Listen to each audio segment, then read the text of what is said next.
have some things that have been on my mind for months that I decided I'm just going to get them off my chest. Tune in, tune out, do whatever you want.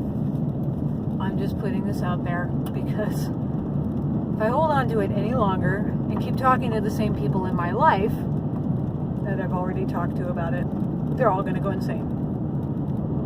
We're already insane.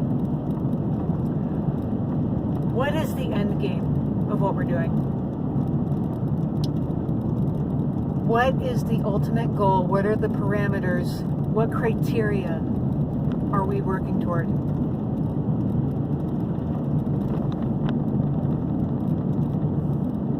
There isn't anything concrete that we're working towards. Is it really zero COVID? Is it really zero cases? And how are we defining cases? Is that what we're going for? And at what cost? Don't tell me that it's all worth it if we save just one life, Mr. Andrew Cuomo. How much does that one life cost? How many other lives does that one life cost? Now, in particular, I want to talk about one very visible, very divisive issue that I think encompasses and represents a lot of the other issues. And that is, what do you do with your face? We got into this without solid evidence, and now we find ourselves in the backward position of saying we're going to have to prove that it's okay to take off your face coverings, as the government officials say it. It's only when they say hashtag mask up that they use the word mask. Other than that, they say face coverings. Because mask turns out has a specific meaning to it. What is the end goal of that? Because even His Holiness Dr. Fauci says that once the vaccine is available, you will still need to put on that mask and stay away from people. So what's your end goal? Is it mask for the rest of your life? Are you okay with that? We got into this, and I see some sinister aspects to this. It was, at first, no, don't wear a mask. It's not going to really protect you. And we need to save the supplies for healthcare providers. All right. But then all of a sudden, once the mandates started trickling in, it was, your mask protects other people. My mask protects you, your mask protects me, and we're all doing this for each other. We're all hashtag in this together, which, by the way, is the biggest lie I have ever heard in my entire life. We are not in this together. This is the most divided I have ever seen people.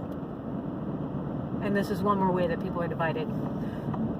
So when you get into this idea that, oh, it's not protecting you, it's protecting other people, it almost becomes unfalsifiable.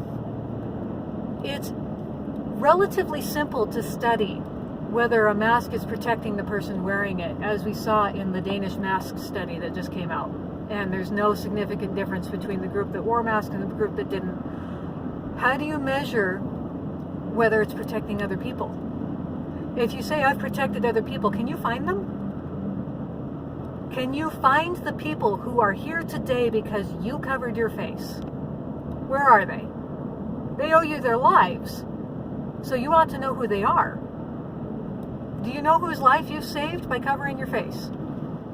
By the same token, do you have any bodies to lay at my feet because I have not put on anything resembling a face covering since my preemie was in the NICU? Which, by the way, is among the reasons I won't do it. PTSD is a real thing. Oh, but that's just selfish. Yeah? It's selfish to not go along with a lie? I rather think it's a little bit selfish to demand the entire world change so that you feel safe. So we have this unfalsifiable thing where we're protecting others by covering our face. It's the loving thing to do. What would Jesus do? Yeah, the same Jesus who healed lepers by touching them, The same lepers who dined with harlots and publicans, who were the untouchables in society? That Jesus? Is that the one we're talking about? No.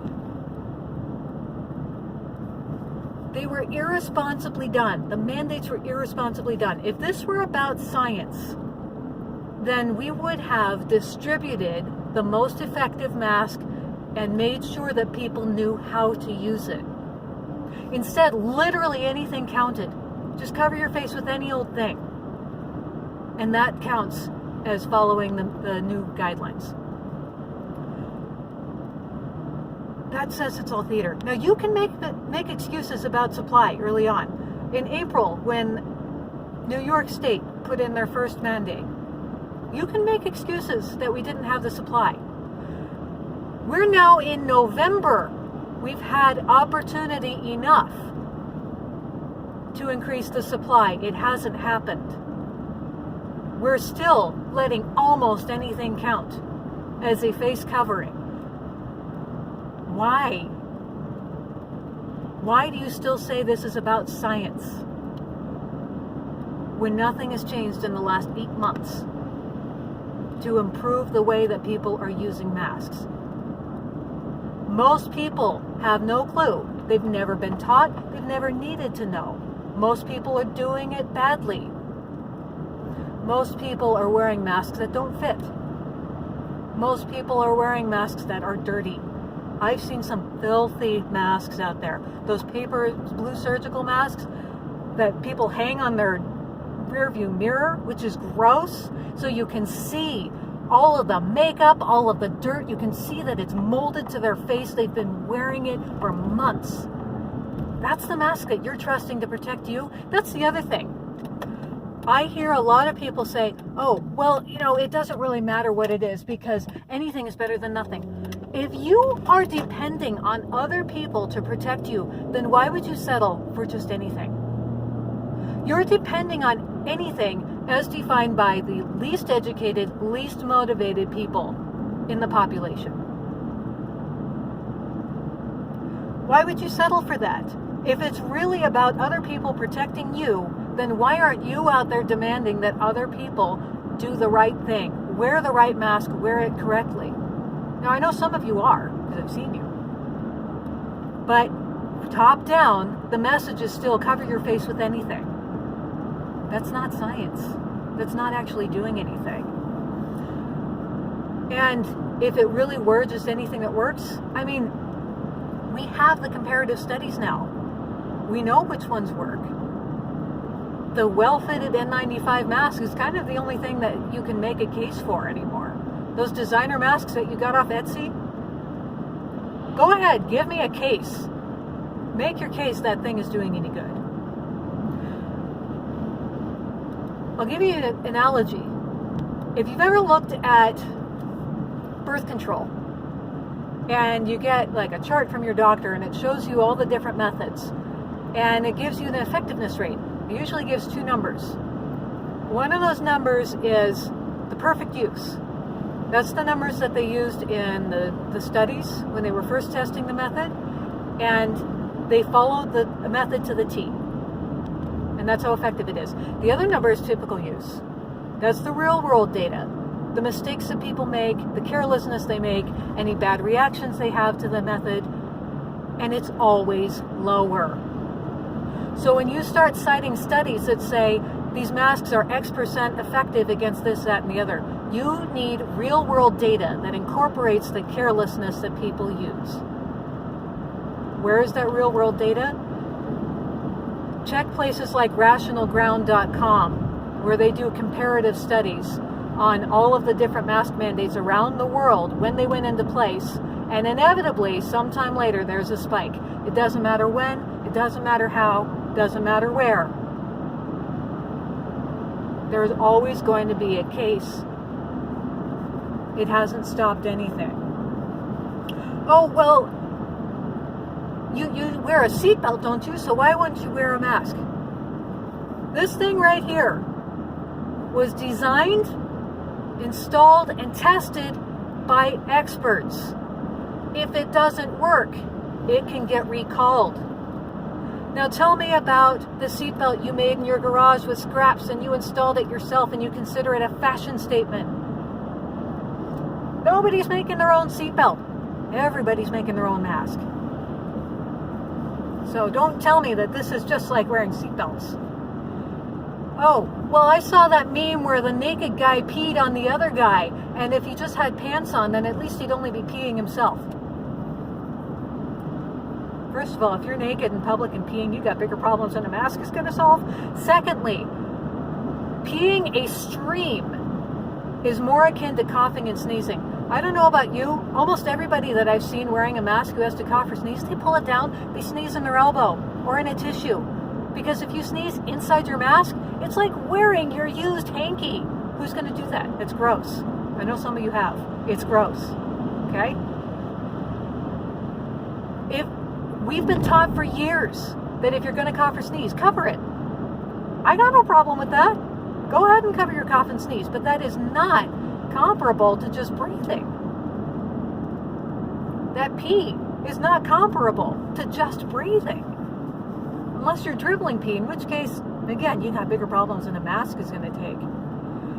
Oh, well, private property has the right to decide their own rules, just like no shirt, no shoes, no service. All right, they don't have the right to break the law. Look up Peggy Hall on this one. If someone is covered under the Individuals with Disabilities Act, the Americans with Disabilities Act, you cannot be barred from a place of public accommodation. Just like they need to accommodate a wheelchair, they need to accommodate the blind, they need to accommodate disabilities. If you have a disability that prevents you wearing a mask, curbside service is not the same.